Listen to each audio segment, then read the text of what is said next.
ஒரு லோகோவால் market place ஜாஸ்தியாகும் அப்படின்றது எனக்கு அது நாள் வரைக்கும் ஐடியாவே இல்லை. அன்டில் இந்த ப்ராஜெக்ட் பண்ண வரைக்கும் ஒரு வருஷத்துக்கு முன்னாடி திருநெல்வேலியிலேருந்து எனக்கு ஒரு கால் வந்தது. என்னன்னு பார்த்தீங்கன்னா, நாங்கள் வந்து நெல்லை எல்இடி அப்படின்ற ஒரு சைனேஜ் கம்பெனி வந்து வச்சுருக்கோம். நாங்கள் ஆல்ரெடி திருநெல்வேலியில் ஒரு வெல் எஸ்டாப்ளிஷ்டு பிராண்டு தான். ஆனால் கார்ப்பரேட்டுக்கு வந்து எங்களால் வந்து கொண்டு போக முடியல அப்படின்னு சொல்லி ஒரு கம்ப்ளைண்ட் வந்தது. அவங்களுக்கு என்ன ப்ராப்ளம் அப்படின்னு சொல்லி கேட்கும்போது அவங்க சொன்ன ஒரே விஷயம், எனக்கு வந்து லோகோ வந்து மாற்றி கொடுக்கணும் அப்படின்றது. நான் ஃபஸ்ட்டு யோசித்தது என்னன்னு பார்த்தீங்கன்னா, ஒரு லோகோ வந்து ஆல்ரெடி ஒரு பிராண்டடான கம்பெனியிலேருந்து ரீபிராண்ட் பண்ணணுன்னா இது எவ்வளோ பெரிய பிரச்சனை அப்படின்றது நல்லா தெரியும். ஸோ புதுசாக ஒரு லோகோ க்ரியேட் பண்ணுறதுக்கும் ஏற்கனவே இருக்கிற எஸ்டாப்ளிஷ்டான ஒரு கம்பெனியில் இருந்து ஒரு லோகோவை மாற்றி க்ரியேட் பண்ணுறதுக்கும் நிறைய டிஃப்ரென்ஸ் இருக்குது. இருந்தாலும் இந்த ரிஸ்க்கை நாங்கள் எடுத்தோம். ஃபஸ்ட்டு வந்து அவங்கக்கிட்ட இருந்த லோகோ எப்படி இருக்குது அப்படின்னு சொல்லி செக் பண்ணி பார்க்கும்போது நிறைய கலர்ஸ், நிறைய விதமான வெரைட்டிஸ் அண்டு சிம்பிள் டிசைன் இல்லாமல் ரொம்ப காம்ப்ளிகேட்டடாக இருந்தது. ஸோ இதை வந்து ஐடென்டிஃபை பண்ண நாங்கள் ரொம்ப தைரியமாக போல்டாக ஒரு டெசிஷன் எடுத்தோம். லோகோவை நம்மளால் கம்ப்ளீட்டாக சேஞ்ச் பண்ண முடியும் அப்படின்றதுனால. ஸோ நாங்கள் ரீசர்ச் பண்ண வரைக்கும் அவங்களுடைய லோகோவில் உள்ள பிரச்சனை என்னன்னு பார்த்தீங்கன்னா, மினிமலைஸ்டாக இல்லை, ரிலையபிளாக இல்லை, மெமரைஸ்டபிளாக இல்லை. இந்த 3 விஷயம் வந்து ஈஸியாக வந்து நம்மளால் சால்வ் பண்ண முடியுன்ற ஒரு தைரியத்தோடு நாங்கள் வந்து அந்த ப்ராஜெக்டை வந்து அக்வைட் பண்ண ஆரம்பிச்சிட்டோம். ஸோ கிளைண்ட்டுக்கிட்ட நாங்கள் கேட்ட மொதல் விஷயம் என்னன்னு பார்த்தீங்கன்னா, உங்களுக்கு லோகோ வந்து எந்த மாதிரியான ஸ்பெசிஃபிகேஷனில் வேணும் அப்படின்னு சொல்லி. அவங்க ஆல்ரெடி வந்து சொல்லியிருந்தாங்க, நான் வந்து ஆல்ரெடி திருநெல்வேலியில் தான் என்னுடைய தொழிலை ஆரம்பித்தேன். ஸோ திருநெல்வேலியை எஸ்டாப்ளிஷ் பண்ணுற மாதிரி எனக்கு வந்து ஒரு லோகோ வேணும் அப்படின்னு சொல்லி கேட்டிருந்தாங்க. அண்டு எக்ஸ்ட்ராவாக என்னன்னு கேட்டிங்கன்னா, நெல்லை எல்இடியும் அதில் ஒரு விதத்தில் ரெப்ரசன்டேட் ஆகிருக்கணும் அப்படின்னு சொல்லி கேட்டாங்க. நெல்லை எல்இடிக்கு நம்மளால் என் அப்படின்ற ஒரு வேர்டை கொண்டு வர முடியும். ஆனால் திருநெல்வேலியை ரெப்ரசன்டேட் பண்ணுறதுக்கு என்ன அப்படின்றத யோசிக்கும் போது தான் ஒரு பெரிய கிளாஸே உருவாச்சு. திருநெல்வேலி அப்படின்னு சொல்லி பொதுவாக சொன்ன உடனே எல்லாருக்குமே ஞாபகம் வர்றது அல்வா. ஆனால் பிரச்சனை என்னென்னா, அல்வான்றதும் ஒரு பிராண்டு தான், அது இன்னொருத்தங்களோடது. ஸோ அதை வந்து யூஸ் பண்ண முடியாது. ஸோ அதுவும் கேன்சல். ஸோ இதை தாண்டி திருநெல்வேலியில் முன்னாடி இருந்து என்ன ஃபேமஸ் ஆகிருக்கு அப்படின்னு சொல்லி பார்க்கும்போது நெல்லையப்பர் கோயில் ஃபேமஸாக இருக்குது. கிளைண்ட்டுக்கிட்ட நான் கேட்ட உடனே அவங்களும் ஓகே பண்ணிட்டாங்க. சரி, இதை போடும்போது தான் ஒரு ப்ராசஸில் ஒரு பிரச்சனை வந்தது.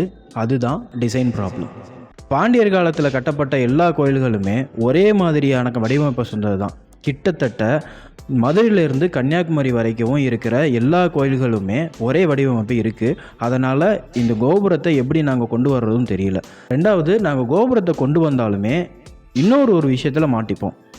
அது என்னன்னு பார்த்தீங்கன்னா, ஸ்கேலபிலிட்டி அப்படின்றது என்னன்னு பார்த்தீங்கன்னா, ஒரு லோகோவை நீங்கள் ஒரு பெரிய பேனரில் வச்சுருந்தாலும் சரி, சின்னதாக விசிட்டிங் கார்டில் வச்சுருந்தாலும் சரி, அதோட கன்சிஸ்டன்சி, அதோட வடிவமைப்பு எதுவுமே மாறாமல் இருக்கணும்னா லோகோன்ற ஒரு விஷயம் ரொம்ப சிம்பிளாக இருக்கணும். ஸோ கோபுரமும் கேன்சல். இதை தாண்டி என்ன இருக்குது அப்படின்னு யோசிச்சுட்டு இருக்கும்போது திருநெல்வேலி அப்படின்ற ஊரே உருவாகிறதுக்கு முன்னாடி ஒரு விஷயம் உருவானது. அதுதான் தாமிரபரணி ஆறு.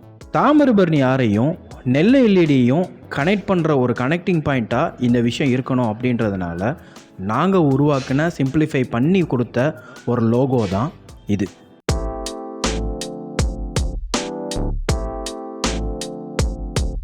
இதில் நாங்கள் நினச்சி கூட பார்க்க முடியாத எக்ஸ்ட்ரா ஒரு விஷயமும் ஆட் ஆச்சு.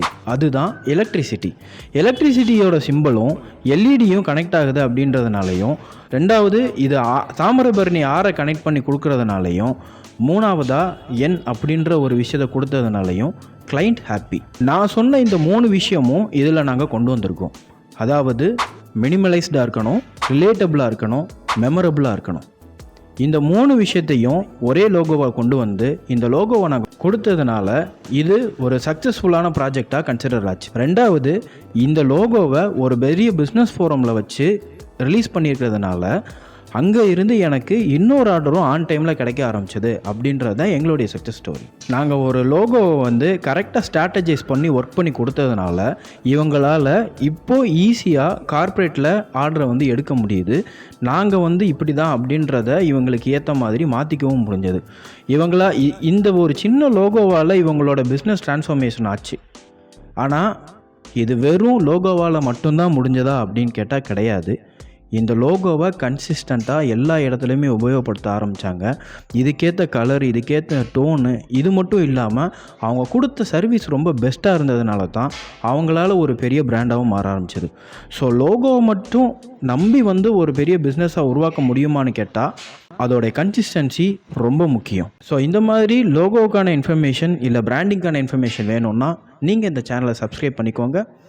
கூட இருக்கிற பெல் ஐக்கானை கிளிக் பண்ணிங்கன்னா உங்களுக்கான நோட்டிஃபிகேஷன் கரெக்டாக நிற்கும். தேங்க்யூ.